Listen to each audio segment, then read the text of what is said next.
এই যে আমি, কেমন লাগছে আমাকে? কাজের মাসির মতো লাগছে। কেমন লাগছে শোনো আমাকে? দারুণ লাগছে। দারুণ।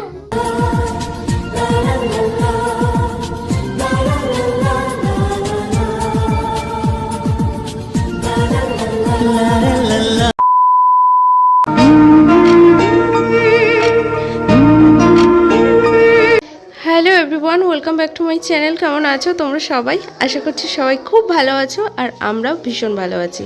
আজ হচ্ছে 26শে জানুয়ারি আর এখন ভিডিওটা স্টার্ট করছি। এখন বাজছে হচ্ছে 12:30। গুড মর্নিং বলবো না গুড নুন বলবো সেটাই বুঝতে পারছি না। তো সকাল থেকে ঘরটর গোছানো হচ্ছে। আগের ভিডিও তোমরা দেখেইছো ঘরটর গোছানো, তো আজকেও চলছে। এই যে বিছানার চাদরগুলো এই সবে চেঞ্জ করলাম, এখন জল গরম করেছি, এরপর স্নান করব। আর এই যে মামামকেও স্নান করিয়ে দিয়েছি। মামা হাই করো। ও এখন এই যে সুন্দর বিছানা পাতা আছে, ওর সহ্য হচ্ছে না, মানে নোংরা কতক্ষণে করবে সেটাই ভাবছে। আর এছাড়া বাদবাকি এটা তো তোমরা কালকে দেখেইছিলে, এটা কালকে গুছিয়ে। আর এই সাইডটা এরকম রয়েছে। তো যাই হোক, এটা ঠামার ঘরও রেডি, গোছানো হয়ে গেছে। আর ভাইয়ের ঘরটাও গুছিয়েছি, দেখাচ্ছি দাঁড়া এক সেকেন্ড। এই যে ভাইয়ের ঘরটা, এই সমস্ত কিছু এই গোছালাম। ভাইয়ের ঘরটা এমনিতে কোনো ফার্নিচার নেই বলে একটু ফাঁকা ফাঁকাই লাগে, বাট এই খাটটা রয়েছে, খাটটা সুন্দরভাবে গুছিয়ে দিয়েছি। আর এইদিকে কিছু মামামের খেলনা টেলনা ছিল, মামামের সাইকেলটা ছিল, সেগুলো এখান থেকে সরিয়ে দিয়েছি। তো বাদবাকি ঘরটা এইরকম লাগছে।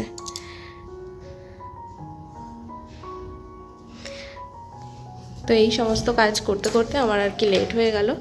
এরপর স্নানে যাব, অমিত গেছে চুল কাটতে, তো আসলে তারপর স্নান টান করে আসি, তারপরে তোমাদের সাথে কথা হচ্ছে। এই যে খাটে উঠে এই লাফালাফিটা করবে বলেই কাঁদছিল, এতক্ষণ উঠতে পারছিল না বলে, এখন উঠেছে, চুপ হয়েছে।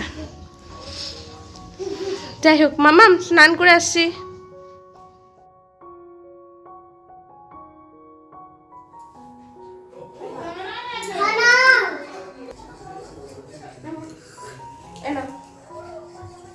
স্নান করে আসতেই মামামের হাত থেকে 1 কাপ গরম চা পেয়ে গেলাম। বুঝতে পারছো কতটা ভাগ্য করে জন্মেছি, স্নান করে আসতেই মেয়ে আমাকে চা দিয়ে দিল। তো যাই হোক, ও খেলছিল, ওর খেলার ছলে আমাকে চাটা খেতেই হলো। যতক্ষণ না খাচ্ছিলাম কিছুতেই ছাড়ছিল না। আর এই শীতকালে না স্নান টান করে আসার পর চুল আঁচড়ানো সিঁদুর পরবো কি, আগে ক্রিমটা না মাখলে মুখটা এতটাই টান ধরে যায় কি বলবো।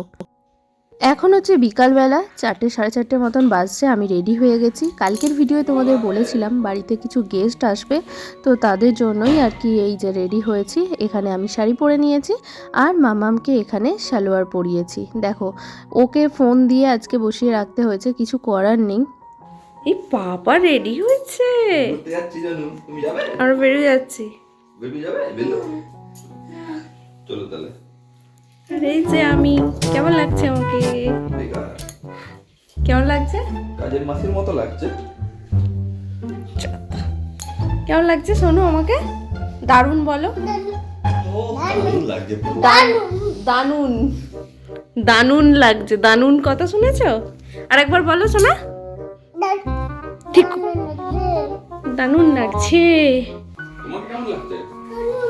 সোনুকে তো সুন্দর লাগছে, পরি লাগছে। উঠে দাঁড়াও, উঠে দাঁড়িয়ে তোমার ড্রেসটা দেখাও, দাঁড়াও, এবার ঘোরো। ওয়াও, কি সুন্দর লাগছে।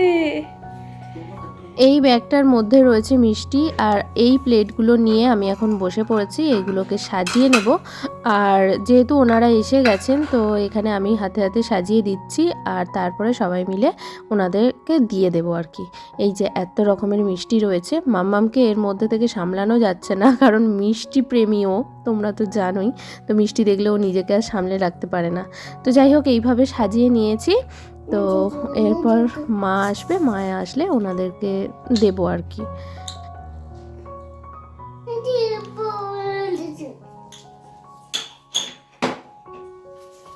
এই যে পাঁপড়গুলো ভাজলাম, এই পাঁপড়গুলো কফির সাথে দেওয়া হবে।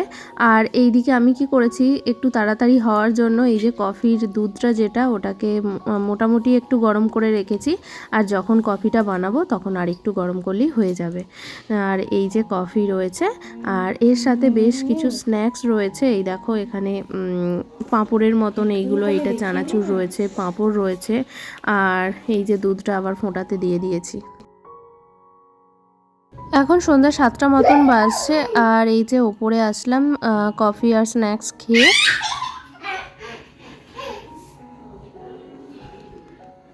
জানলা দিয়ে দেখে নিজেকে দেখে কেমন হাসছে দেখো। আর এই যে আমি, এই ওনারা সব গেলেন, এরপর আমি একটু ফ্রেশ হবো। তার আগে ভাবলাম আমি একটু রিলস বানিয়ে নিই।